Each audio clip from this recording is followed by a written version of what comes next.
তুই কারো মৃত্যু দেখো নাই? তুমি কোনো কবরস্থানে যাও নাই কোনোদিন? তুমি কোনো লাশের জানাজা পড়ো নাই? যে মানুষটা তোমার সামনে লাশ, সে কি একদিন হাত নাড়াইতো না? কথা বলে না? তার চক্ষুই খোলা ছিল না কোনোদিন? সে কি একদিন দৌড়ঝাঁপ করে নাই দুনিয়ায়? সে এখন নড়ে যাবে না কেন? সে হাসে না কেন? তার হাত নড়ে না কেন? দয়া করে বুঝতে শিখে। আল্লাহ তাআলা বলছে, বল তানজুর নাফসুম মা কদ্দামাত লিগাদ।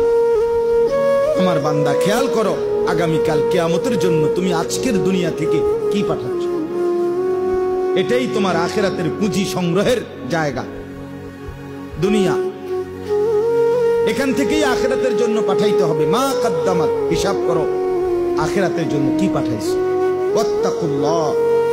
এরপরে আল্লাহ আবার বলতেছেন, বান্দা আবারও বলছি, কথাটা ফেলে দিও না, আমাকেই ভয় করো, গুনাহ ছাড়ো, নেক আমলে অভ্যস্ত হও।